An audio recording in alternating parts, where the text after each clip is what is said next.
Welcome back. My name's Devin. Just a little introduction about myself. I am a helicopter CFII working in New York. I also work as a commercial pilot. And why don't you go ahead and introduce yourself? Hey, good morning, Devin. I'm Jay Lugo. I host the channel Skybomb. And, as you started your channel, I started taking notice. We are in a joint Facebook group. And I just started kind of taking notice of your content, kind of reached out. And here we are doing a first live Zoom collab. So, Yeah, and we spent some time messaging and just in the helicopter industry, we thought it would be a good idea to just share information and share thoughts with everyone out there. And this first concept that we're going to talk about is we're going to talk about like IFR and double IMC. This isn't a situation that is constantly killing us. We have been aware of this for decades, since helicopters have been around. We've been flying into clouds and getting ourselves into trouble. And it's something that there's been initiative on the industry side, and we're trying to be proactive, but it keeps killing us. And we just want to have a true, honest conversation about it. And the first thing we kind of want to I just want to give a general description about is just IFR flight.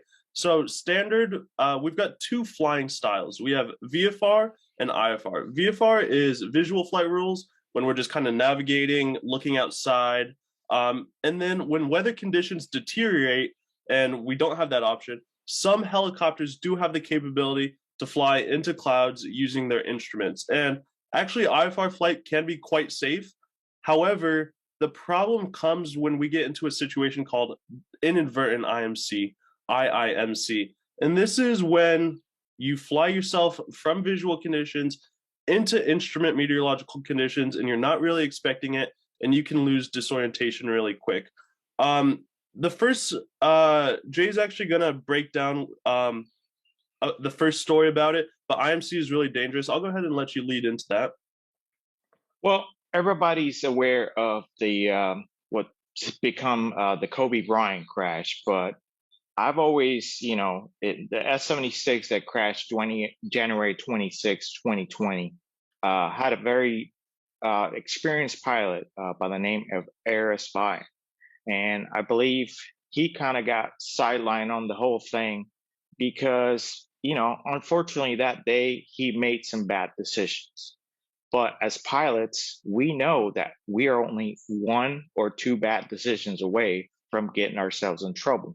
So, on that day, he took a flight that he should have probably said, you know what, Mr. Bryant, I don't think today is a good day to fly. And once he started the flight, maybe said, if he did choose to start the flight, said, you know what, we're gonna make a precautionary landing. We've been holding, we've been doing all these things, and I just don't feel comfortable. I'm sorry, but I'm making the call as the pilot in command to go to what was the Van Nuys? He was talking about Van Nuys. Go to Van Nuys. Go somewhere, sit out the weather. You can get a car. I know it's going to be inconvenient, but hey, the important part is to arrive alive. And Right. that's a key note right there. Yeah, and one of the things I like to teach my students is accidents don't happen just based off one event. It is very rare that accidents happen just off one event. It is typically a series of decisions that lead to a negative outcome, and we call this the error chain. We weren't there on that specific day, and we don't know everything. But most accidents have a super there's just a pattern. Every single accident has a pattern. And this air chain is just decisions that start linking onto each other. And eventually this chain gets so large that it breaks. And you know what? In the commercial world, when I've done commercial jobs, I have started to feel this air chain. One thing's not necessarily going my way, and then something else happens, and I can start to feel these operational pressures constraining me. And when that stress builds, that's when problems happen. So if you can feel this air chain building, you know what? Just all you have to do to fix the air chain is eliminate one thing. And how can you do that? Land. We in helicopters are so fortunate that we can just set it down anywhere. I've made precautionary landings, both for maintenance and weather. And it's really hard in the commercial world when you've got like a big star or a big job, but it doesn't do us any good if we don't make it there alive. And I know it's easier said than done, but just landing is so important. And I try to harp on my students. We know this in the industry, but just landing is so important. Yeah, most definitely. I mean, we've seen it most recently. I know we're both aware of the 407 crash, and there's been, even in those groups, you see sometimes pictures of people posting. People are flying with 100-foot tops, and it's like, why do we have to do that? There's no need to do that. We can definitely say no, and if he did take off and it got to that point, say, you know what, that's a little bit too low for me. I'm going to go ahead and, like you said, make that precautionary landing and live to, fly another day. And with that story, I saw the video and it is an absolutely catastrophic video to watch. It is heartbreaking. Yeah. And I've actually been in a situation similar to that. So this was on a commercial job I was working, and I'll just be upfront and honest with it. I let the external operational pressures get to me. I had someone harping on my neck to make this flight happen. I knew it wasn't good and I didn't want to be there, but if I would have said, no, I'm not doing this, they would have said, okay, but it's never that easy, and with making a weather decision, if the weather's good, you're going to go. If the weather's really bad, you're not going to go. The problem happens when it's kind of marginal and you feel like you can sneak your way through. And it's like, I don't love this, but I'll probably be able to make it work. And that's where problems happen. So my story was, we were departing an airport. This should have been my first clue. The airport was reporting IFR. So I requested a special VFR departure out. And I know that helicopters have that rule, and the AIM only says you need to stay clear of clouds and you need like half a mile of visibility or something. That should have been my first clue that I'm doing something wrong. Using special VFR should only be used in certain situations. But laterally, my visibility was fine. So I was able to depart. And the entire time I was like thinking to myself, okay, it doesn't look good this way, but I know behind me I can see. So I kept pushing. And it doesn't look good this way, but I can turn around. And that is just, I should have heard those thoughts in my head that like, oh, I can just turn around and I can get myself out of this. And eventually at some point in the flight, I was flying and the clouds were dropping. So I was scud running over trees and I found myself in a pocket. I had clouds on this side, I had clouds on this side, and I had clouds on this side. And I was just a couple feet over the treetops. And it was terrifying. What I was able to do, and me and Jay were talking about this prior to starting the video, in a helicopter, you can just slow down. You don't need to maintain that forward airspeed that you do in an airplane. So I was able to just slow down, calm down, and I was able to find my way out. But that 407 crash, he was flying right over a highway. And what is typically over a highway? Power lines. And we've got the two biggest killers of helicopter pilots right here, IMC and power lines. And putting yourself in that position it's difficult, and it's difficult to get yourself out of it. Yep, definitely. I mean, Devin, from what it sounds like in your personal experience, you were kind of working yourself into that 56 seconds to live video. And then somehow, like you said, you kind of broke that chain. To go on a tangent with that, Claude Bouchard came out with the IIMC video, which, for a person like that to actually sit and tell their experiences, hey, I was a young pilot and I just got myself into this situation. It lets everybody know, hey, we're all human. We're not perfect. And we get ourselves into the situations, and we just need to be honest with ourselves and start, saying, you know what, that wasn't a good idea.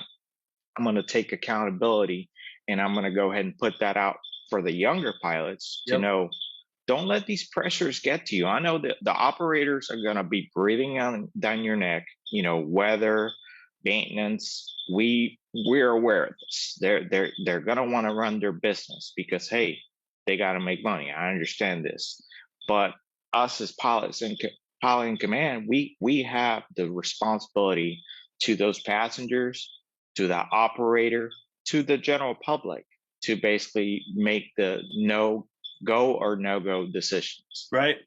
And one of and with that story, I don't regret it because you know what, I was lucky enough to survive it. And I was able to get myself out of it. And from that experience, I learned a lot. And you know, as helicopter pilots, as humans, as people in a society, we learn from experiences and grow. And that's actually very helpful. So with that situation that I got myself into, one of the things I knew is I knew the cloud tops were at 4,000. I was in a Robinson R44 at the time, which does have the instrument capability to fly in IFR. And that's how we do all of our instrument training. We fly instrument approaches that way, and that's how we get our instrument rating. However, it is not legal to fly into instrument conditions. So I did not fly the helicopter into the clouds, and I was able to get myself out of it while remaining in VFR. However, those are potential resources that you do have if things don't work out. But the overall point is be aware of the weather. And me and Jay want to just get this message out. Say no. You know, Yeah. those operational pressures, those external pressures, the get home-itis. You know, it feels so much better to sleep in your home bed than it does at the airport or sleep in a car, but it's not worth it. And he made a really great point that I want to go back to. It's if you're just flying by yourself and you're just flying the helicopter, that's one thing, but it's your passengers, you know? And think about like their families and their dogs, and they're just in the back of your helicopter and they don't know what's going on and they are trusting you with their lives. We get in and fly helicopters day in, day out, and we're so comfortable, so used to it. But we have other people's lives in our hands. And I don't think about myself when I'm flying with passengers. It is all about them, their families, and their dogs at home that may never see them again. So think about the others and the people in the aircraft. Yeah, you know, Devin, I went to the safety course in 2018, and something that kind of stuck with me was one of the instructors there said just that, said those passengers are putting their whole faith in you. And it's unfair for us as pilots to kind of, you know, take that faith, take that trust and betray it, you know. So we do have to think about our passengers when we're up there. It shouldn't be about us. It shouldn't be about showing off. It shouldn't be about anything but, hey, let's have a nice, comfortable flight. Most of the time, we're flying these people in a helicopter for their first time, Right. and you want to be an ambassador to the helicopter and say, look, see, this is not unsafe. This is not, you know, you can fly safely in a helicopter.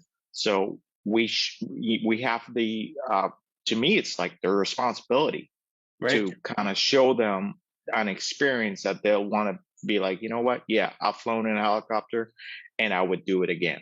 Yeah, and we as helicopter pilots, we love helicopters. They're so cool, they're so versatile, and a lot of the general population is scared of them. You know, the Kobe accident was really unfortunate, but that can happen, but it was just a small one. What we do in the helicopter industry is so great and so fun and so safe. And we just want to be good ambassadors to that. Like you said, like we said, we just want to land. We want to know like the cloud tops and cloud bottoms. This is how we can get ourselves out of it. But one of the additional really great ways to protect yourself is just getting additional training. You know, when you finish your school and you just get your IFR rating, that's good. But there are so many other resources outside to get additional training to protect yourself. Training is insurance. Training is life insurance. You know, it will extend your life if you can. There's this company, and these were previously active military guys, helicopter pilots, that created this program where you could put this virtual reality headset on, and you could be flying in the simulator or whatever, and you're going to go IMC. And what I learned from that conversation was actually these military pilots were super IFR capable, and when they were just on the instruments, they were great. But what killed them was the transition from VFR to IFR. It's not just IFR or VFR, it's the transition. So if we can get better at the transition process, switching onto the instruments, we're in a better position. And with that VR headset, they were able to simulate going from VFR to IMC. And that's something I want to do for myself. You know, if I feel competent on the instruments and I feel competent in VFR, but that transition is what scares me, and that's something I want to get experience with. Yeah. So that what you're mentioning there, I believe that was a podcast on the Rotary Ring Show by Nick Cohen. Yes. And so we could probably throw that in the description when the video releases.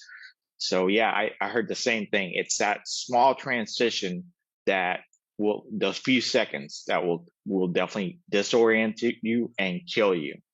So it's like you said, training is life insurance. The day that we decide that, you know what, I don't need any more training, it's the day that you go ahead and sign those papers and say, you know what, I'm gonna go maybe on retirement, or really retirement's the safest thing to do. Say, if you don't want to train anymore, then go ahead and hang up the hat and say, I'm done.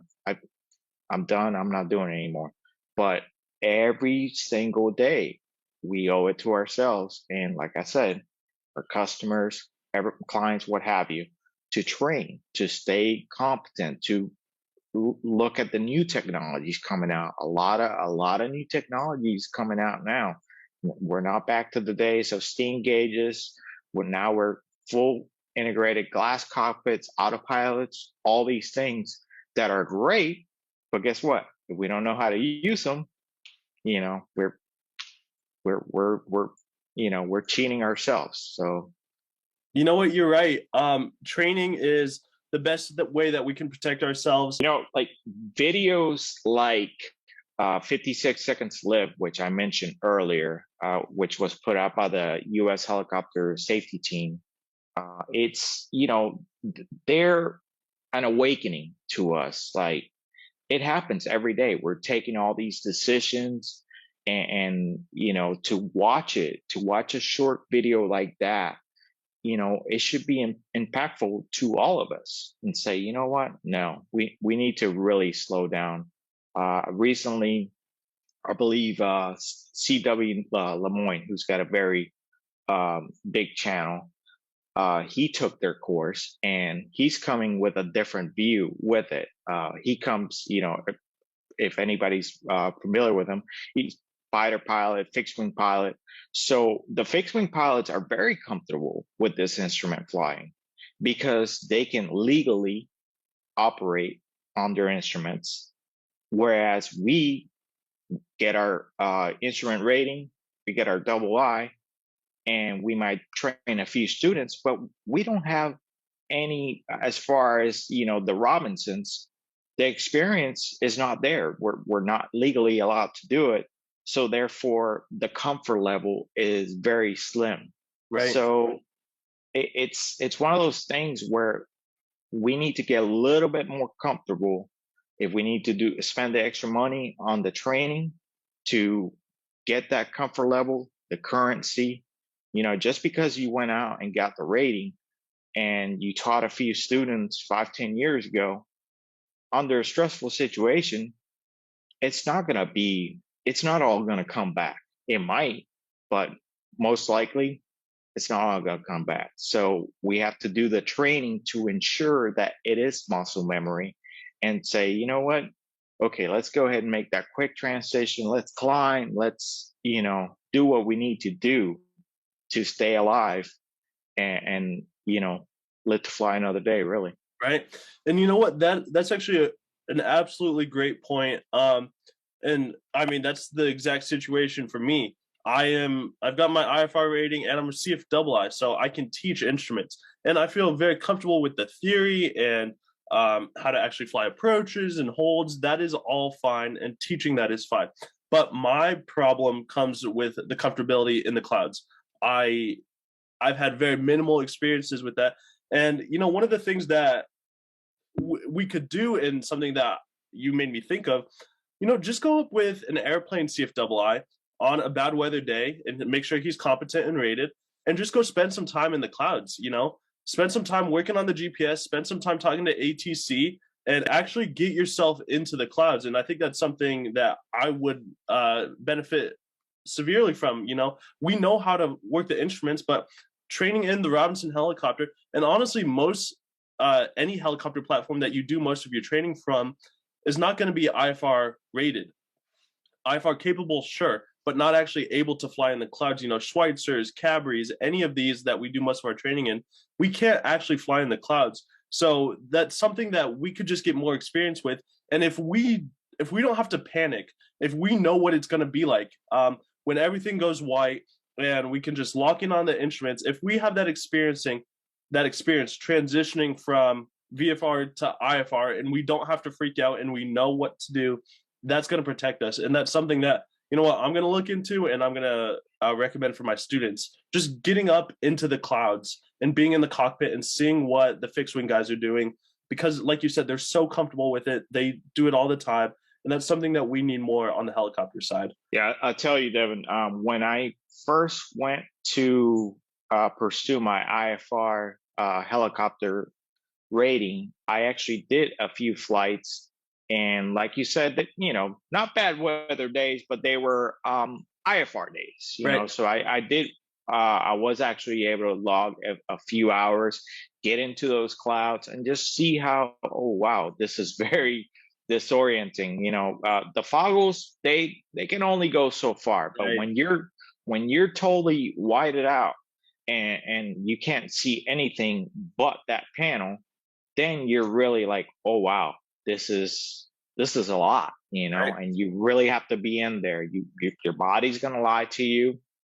You really have to have faith on those instruments to definitely stay alive. So yeah, I've always that's always a recommendation. Go, yeah, fly in there. The airplanes are capable. They're much cheaper. Nobody has money to spend, and you're talking 407s at the bottom totem pole to fly anything that's IFR rated. Right. And it just goes up from there to AW 109s and beyond. So nobody's got that kind of money to just go ahead and shell out.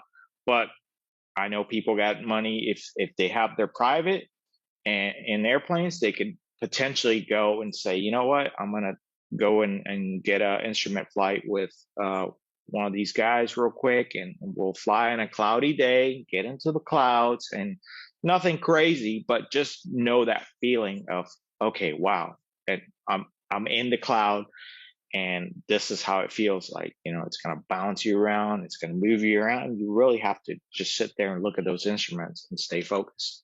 It's totally worth it. It's totally worth it just to get the experience, to know what it's going to feel like. And just one of the final points I want to make is, we're talking about IMC, and this overall concept that we're talking about is spatial disorientation and losing your awareness to what the aircraft is doing. So you fly into the clouds, and maybe the helicopter is at a weird pitch angle, and your body is going to tell you something different. So yes, you need to be on the instruments, but we can get into spatial disorientation in VFR conditions. When it happens a lot, and when I have experienced it, was at night. When during the day we're so comfortable, we've got a pretty clear horizon, we can orient ourselves. During clouds, you lose that horizon, and at night you can lose that horizon too, and you can get into spatial disorientation. So in some countries, to fly at night, you have to have an instrument rating, because it is just as bad as flying into the clouds.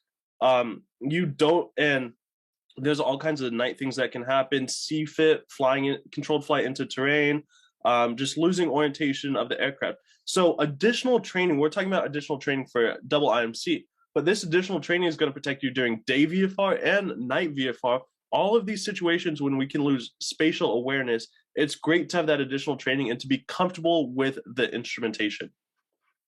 Definitely. I totally agree. I totally agree with that. So, and actually, we're gonna wrap it up there. We spent a lot of time talking about IMC. We kind of touched on some of the different accidents, and the main points that me and Jay wanted to share was just land. And I mean, I know how difficult it is to make that decision because I've been pushed into scenarios where I didn't land, and it scared me. With that experience, I have set my personal minimums. I talk about this with my students, but I've set my personal minimums much higher. There is certain conditions I will not go out in.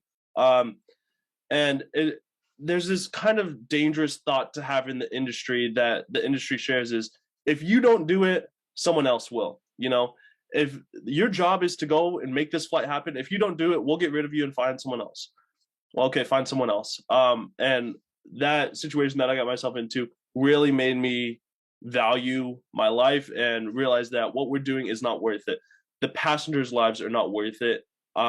It's not worth it to push a flight. You want to mention anything on that?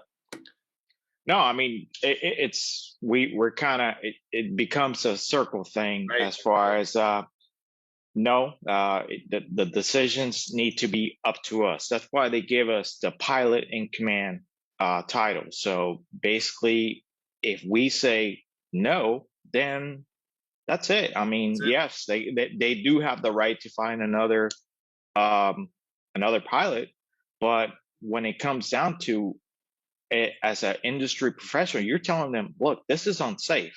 There might be somebody that could take the flight, but I'm just telling you, as an industry professional, this is not a safe flight, you know, be it maintenance wise, be it weather wise, whatever extenuating factors are out there, you're definitely giving them your input, and your input should matter because, hey, we know how much this training costs. So it's nobody really wakes up in the morning and is a helicopter pilot. It takes a lot of work. It takes a lot of, you know, monetary time. So our input should matter. Right. Is what I'm saying there. And one thing, it's not all doom and gloom. It is getting better. We are not the only ones to have this thought. It is on a lot of people's minds because we're losing our brothers and sisters in the sky every single day, and it is getting better. One of the people I work with, he works for, I won't say the name of the company, but it's one of the big air medical companies.